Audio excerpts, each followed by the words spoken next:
경제부총리, 경제에 대해서 그런 인식을 하고 있으니까 이렇게 국가를 말아먹고 있는 거예요. 상조하고는커녕 상조 하락이 급속하게 진행 중에 있습니다. 지난 7월 하반기 성장률이 1.8%라고 했죠. 달성 가능합니까? 지금 1.4% 목표도 달성하기 어려운 거 아니에요? 물가도 잡겠다고 후원했는데 이유가 어떻든 간에 지금 올라가고 있어요. 어떻게 지금까지 경제부총리께서 경제 전망 하신 게 맞는 게 없습니까? 부끄러운지 아십시오. 저는 대충 오죽하면 윤석열 대통령 지지율이 20%를 못 넘고 있고 집권 1년 5개월인데 마치 15년이나 지난 것 같다고 하겠습니까? 국민들이 그만큼 분노하고 힘들다는 겁니다. 전 세계가 부러워하던 튼튼했던 우리 경제가 윤 정권 1년 반도 안 돼서 총체적인 국가 부도 위기에 처해 있는 거 알기나 하세요? 국민들을 생활의 고통으로부터 벗어날 수 있도록 해줘야 하는 게 정부입니다. 그런데 공산 전체주의나 떠들고 있으면은 어떻게 경제가 파탄나고 민생이 도탄이 현실화되는지 우리 국민들이 똑똑하게 생생하게 목도하고 있는 중입니다. 작년 영국의 트러스 내각 붕괴 교훈 못 얻었어요? 초부자 감세에 몰두한 결과가 도대체 뭡니까? IMF 국가 부도 위기에 버금가는 대규모 세습 펑크 아닙니까? 게다가 잘못된 세계관에 기인한 미일 편향 외교가 미국 종속 외교로 치달아서 경제까지 파탄시키고 있는 겁니다.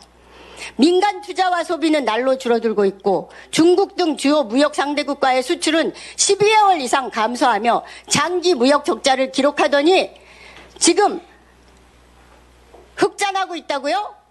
원인이 뭐예요? 대폭적인 수익 감소 때문이에요. 그래서 불황형 흑자가 발생하고 있는 겁니다. 이제는 생산과 산업 기반까지 무너지고 있어요. 이제 우리 경제는 삼중의 악순환 고리에서 빠져나올 길이 없는 지경에까지 이르렀습니다. 우선 대외적으로 미국의 양적 완화와 금리 인상, 국채 폭락과 재정 악화라는 대악순환하고 대내적으로는 국가 재정이 감당할 빚과 PF 대출을 가계부채로 전가시키는 금융 악순환. 그리고 정부가 부자 감세와 대기업 부도를 막는데 급급하느라고 재정 악순환. 이 삼중 악순환 고리로 우리나라 경제 성장률은 계속 하락하고 국가부채, 가계부채, 기업부채 규모는 역사상 유례가 없는 최고치를 갱신하는데 정부는 온갖 편법을 동원해서 하루살이처럼 돌려막고 연명하기에 여념이 없는 겁니다. 여기에 중동 전쟁, 우크라이나 전쟁, 외환, 채권, 주식시장이 하루가 다르게 요동치고 있습니다. 세계 금융시장이 발작을 일으키고 있어요. 경제에 치명적인 악영향을 미치는 국제 유가는 100달러에 거의 육박하고 있고 환율은 오늘 11시 1360원 정도입니다.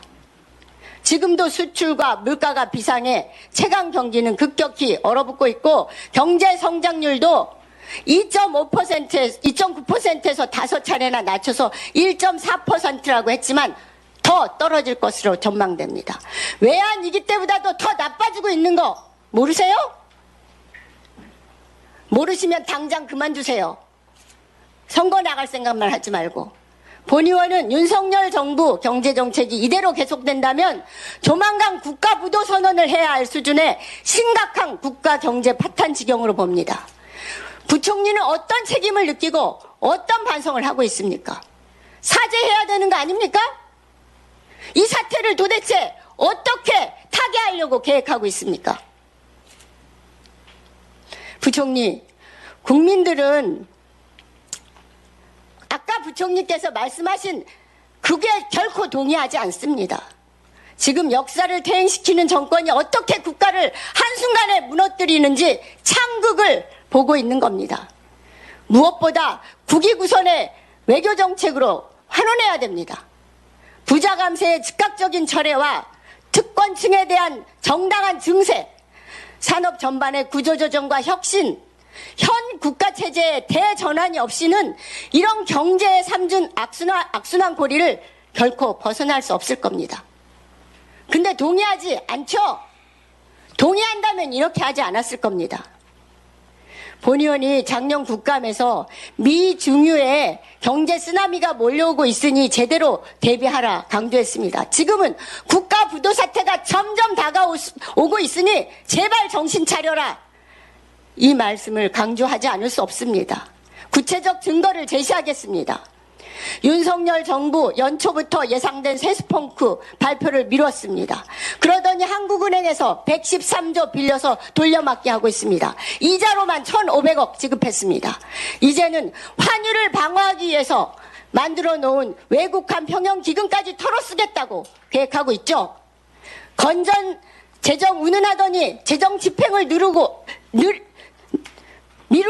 축소하는 가운데서도 윤석열 정권 1년 동안 정부 예산에서 늘어난 국가 채무가 얼마인지 아세요? 97조입니다. 2022년 결산 결과입니다.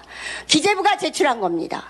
공공기관 부채 얼마 늘었는지 아세요? 88조 늘었습니다. 국채은행 부채 얼마 늘었는지 아세요? 84조 늘었습니다. 1년 동안 이렇게 운영한 겁니다.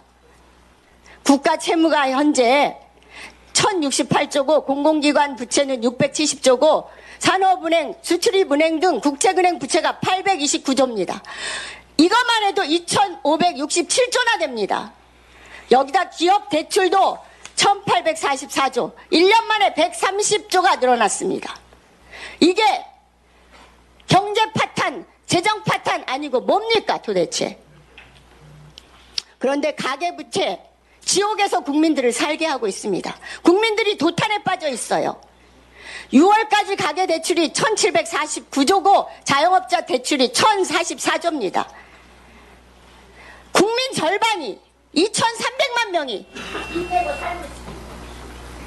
소득의 70% 이상을 빚 갚는 데 쓰는 국민들이 295만 명입니다. 소득 전체를 빚 갚는 데 쓰는 국민이 171만 명입니다. 가중 채무자가 448만 명. 예, 잠시만요. 알겠습니다. 예. 맞습니다.